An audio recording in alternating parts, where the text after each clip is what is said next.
Good evening.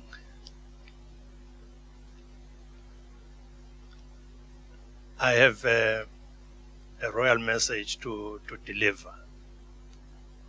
But maybe before I do that, I'll just steal a moment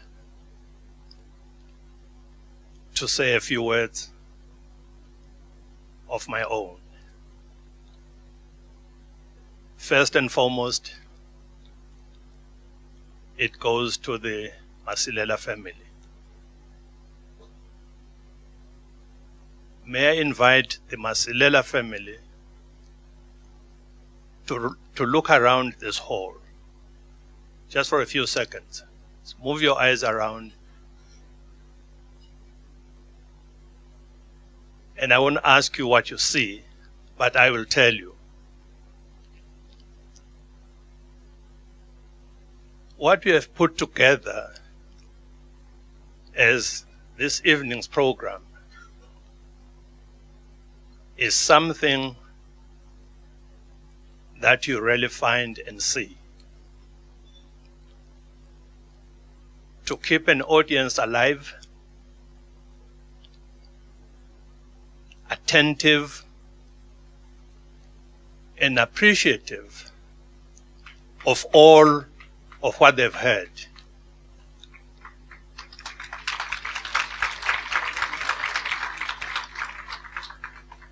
So much has been said from this podium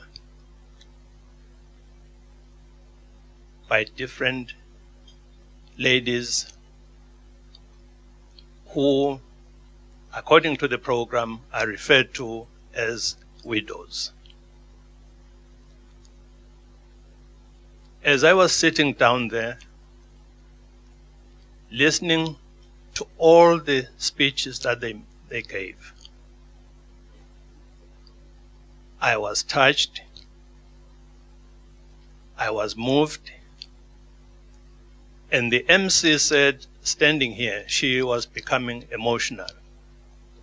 And I'm sure she was speaking for most of us around this, in this hall. It didn't start there. It started with Sisibusi Glory Masilela when she made those welcoming remarks, followed by Mage Kanyisile with her keynote address. And as speaker after speaker came up here, I then started worrying, am I at the right place? Because each and every one of them was a lady. There was no male speaker coming to this podium until now, when my former Prime Minister and patron came up to speak. At first, I thought I was lost. And I said to myself, had I known what kind of an evening it was going to be, I probably would have passed the word that another lady should have been sent here. But in another breath, I said to myself, no. I'm missing out. If I had not been here this evening, I would not have gained this insight into the problems that went into the struggle.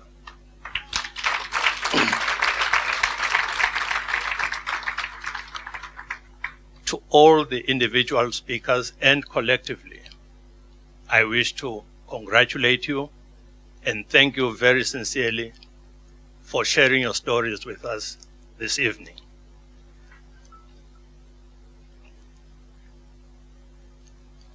To the Masilelas, speaker after speaker here has said it all started with Makoko here. She's gone, but the dream is alive. Please keep it alive by doing things that you are doing for us. I heard that Last year you had Minister Lindiwe here from South Africa. I'm sure next year you'll have somebody different. And please continue doing that, because as the patron said, it's now beyond the borders of Swaziland. And for this, we congratulate you as the Masilelas.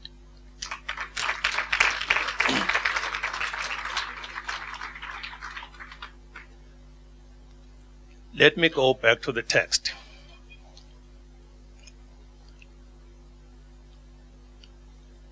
Program Director, patron of KwaMagogo, and former Prime Minister of the Kingdom, Honorable A.T. Dlamini. Members of the Diplomatic Corps,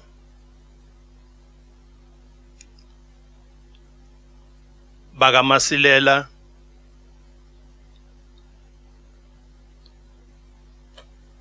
Guest Speaker Magekhanyile, distinguished ladies and gentlemen, siyanibingelela bekunene.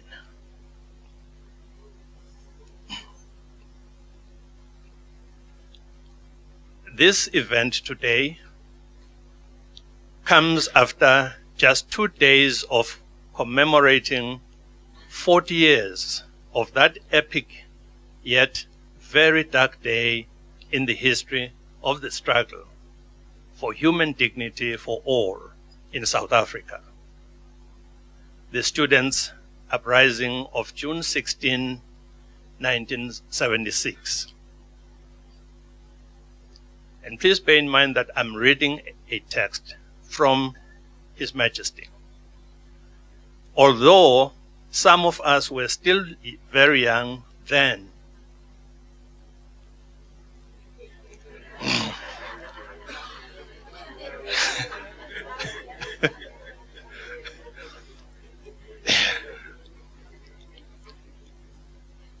we could read the seriousness of that tragic event from the eyes and lips of my father, His Majesty King Sobhuza II.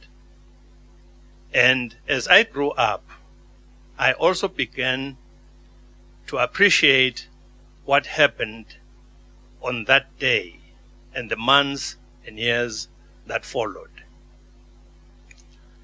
On Thursday this week, it was very painful to hear the names of those who perished on that day 40 years ago. And this house is today, KwaMagogo, is being remembered for having housed those who managed to escape and land into the Kingdom of Eswatini, affording us as a country to make our humble contribution by sheltering the fleeing young people, affording many of those who chose to stay here opportunities of education together with their Swazi counterparts. We therefore thank the Masilela family who turned their house number 43 at Triloni Park, known also as KwaMagogo, into a place of safety whilst thinking about the next move. As you commemorate the 40 years of that struggle, which touched the lives not only of the people of South Africa in this region, but the consciences of the whole world. Think about those Swazi citizens who died along your people who were killed inside this country. They died together with their friends because Swaziland's population never discriminated against those who had come here as refugees. They were regarded as being part of this nation. Hence, when the enemy struck, it found them together and they died together. Perhaps that was our small way of contributing to that legitimate struggle for the restoration of full citizenship of the African people who, though being the indigenous and majority in that country, but were treated as slaves in the country of their birth because of a misguided belief that some people were superior than others simply because of their skin color. We can only pray that South Africans of all races and political and religious affiliations will find it in their hearts and minds to keep the legacy of those young lions, as they are now called, by doing things such that the country prospers in peace, so that those who died for this freedom may not have died in vain.